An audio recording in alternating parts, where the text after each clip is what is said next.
这才是真正可以喝汤的酸菜鱼，因为它用的就是原汁原味的骨汤。朋友们，今天我们做100%可以喝汤的酸菜鱼，鱼片鲜嫩弹牙无腥味，完全无刺又不辣，小朋友都可以吃。想吃辣怎么办呢？这款超级好吃的蘸料一定让你胃口大开，心情愉悦，麻辣鲜香，特别过瘾。首先我们制作一些猪骨汤，准备500克的猪脊骨，先把它们清洗干净，用猪脊骨炖汤，炖出的汤油脂会比较少，喝起来清爽不油腻，而且肉还比较多，待会也可以蘸着蘸料一起吃，香得不得了。清洗干净后，把它们直接放在锅里面，再加入多点冷水没过它们，然后加入几个姜片，加入1大勺的料酒。水开后，用漏勺把血沫撇除干净，撇除干净后再煮个5到6分钟，把它们基本上煮断生，然后关火，用漏勺把它们偏出来，先放在温水中浸泡一下，把它们的温度降一降，接着用流动的温水把它们仔细的冲洗干净，一定要洗掉骨头缝里面的血沫，姜片还有味道，也把它们冲洗干净。冲洗干净后放入漏盘中，把水过滤一下。接下来准备一个高压锅内胆，把沥干水分的脊骨全部放进去，再放入清洗干净的姜片，再补充几个新切的姜片，然后就可以加入适量的冷水，因为我们用的是高压锅，水分的蒸发会比较少，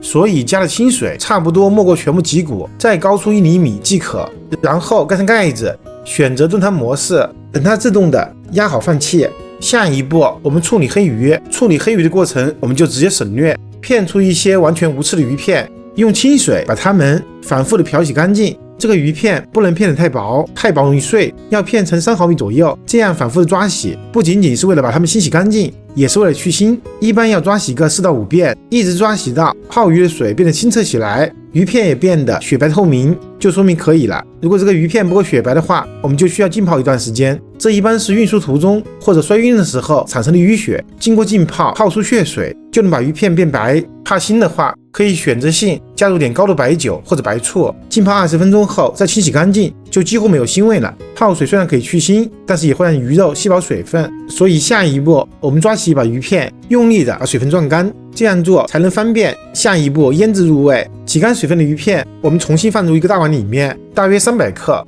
我们加入3克盐，再加入1点胡椒粉，加入料酒或者花雕酒10克，然后用手不停的抓，把它们抓匀。特别说明的是，抓捏鱼片的时候一定要用劲，还要尽量的多抓一会儿，千万不要担心会把鱼片抓碎了。生的鱼片是非常耐抓的，它们只有熟的时候容易碎，相反抓的越久，鱼片越有韧性，越入味。一直抓到鱼片满手起胶发黏，像这样黏黏糊糊的，我们再加入3克左右的玉米淀粉，还是用手不停的抓，把淀粉充分抓匀，让鱼片包裹上一层淀粉外衣，可以锁住水分，让鱼片更加的嫩滑。最后加入少量的植物油，再一次抓匀，把鱼片封一下，再形成一层油膜，既可以防止鱼片出水，也能防止彼此粘连。抓匀后放一旁，腌制至少15分钟。当然了，腌得越久越入味。下一步我们清洗一些酸菜，我用的是小叶酸菜，叶子比较少，梗子比较多。清洗干净后还是老规矩，把水分挤一下，因为最终的话酸菜也是要炒干水分的，所以挤得越干越能减少烹饪的时间。挤干水分后，用刀把酸菜的叶子部分和梗子部分分开，用刀尖沿着叶子边缘把它们划下来，它们的口感完全不一样。接着把酸菜梗子部分根据它的实际情况分成小节，再把每一段斜刀片成片，要片的略微薄一点，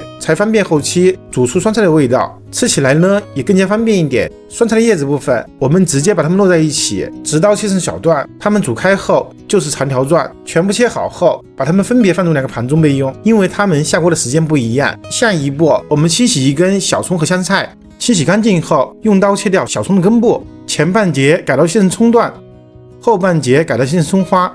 全部切好后先放入一个盘中备用。至于香菜，我们也先把它的根部切掉，再用手把香菜叶子摘下来。全部处理完毕后，再把香菜的根茎部分摞在一起，改刀切成小段，再把其中一半的香菜段改刀切成香菜末。最后我们准备几个去皮的大蒜，先用刀把它们砸碎，最后改刀切成蒜末，一定要把它们剁细一点。做完这些事情，高压锅也切细了，我们把煮好的骨头汤拿出来，这个汤颜色会比较清。接下来我们把汤分成2份，这个大盘待会用来装酸菜鱼，它的里面全是汤，另外一个碗中是骨头和少量的汤。下一步起锅烧水，水的量一定要多一点，因为水越多的话，待会下入鱼片的时候，水温的变化会比较小。开大火煮沸，水开前可以加入适量的生姜丝、小葱段和多一点料酒，用来给鱼片去腥。鱼片不腥的话，不加也可以。接近沸腾的时候，调成中小火，让锅中的水保持似开非开，只有中心的部分轻微的沸腾。再把黑鱼片一片接一片的放入锅中，每次放鱼片的地方尽量错开一下，可以避免鱼片粘在一起。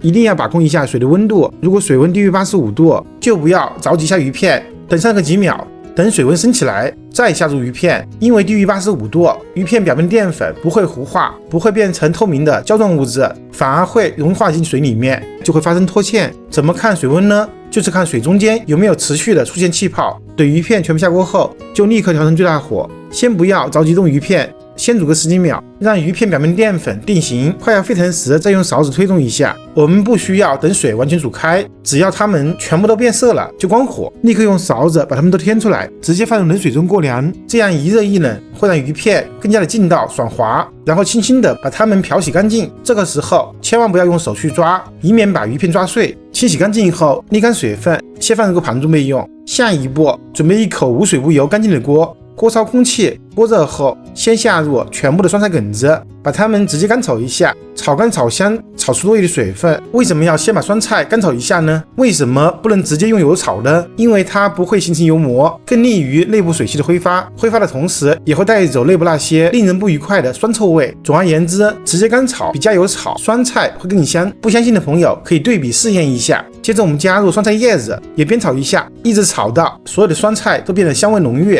没有异味就关火，把它们添出来备用。下一步，炒锅中加入适量的植物油，把锅晃动一下，让油铺满锅底，油温4成左右。先加入几个姜片，煸炒一下，把它们爆香。爆香后，我们加入酸菜，再用油爆炒一下，炒香更多的风味物质，然后就可以加入骨头汤。一边开大火煮沸，一边调味，加入一点盐，加入1勺量的生抽，再加入一点白糖，一点点的香醋或者白醋，接着加入一点味精，一点胡椒粉，用勺子推匀后，汤也沸腾了。最后加入全部的鱼片，保持大火再煮1分钟，把鱼片煮香煮热，让鱼片可以吸收酸菜的味道。这个时候可以尝一下咸淡，看是否需要补充点盐，补充点香醋。鱼片很容易熟，千万不要煮老了，煮到汤浓味美即可起锅装盘。把酸菜鱼倒回先前装汤的碗中，加入点香菜叶子点缀一下，就可以开吃了。一道清爽不油腻可以喝汤的酸菜鱼就完成了，就是那种轻微回甜的酸汤的味道，越喝越开胃。下一步我们做一个超级好吃的蘸料，准备一个大碗，碗中加入蒜末，再加入香菜末，加入适量的葱花，加入一点盐，再浇上滚烫的热油，激发出香味。接着加入一点糖，加入蚝油10克，加入生抽15克，最后加入适量的秘制辣椒油，用勺子搅拌均匀，就可以放入鱼片蘸着吃了。麻辣鲜香，十分过瘾。多余的骨头汤放入砂锅里面，加入盐、香菜，把它们煮热煮沸，带肉的脊骨蘸着吃也特别香。我是大厨阿斗，我们下个视频见。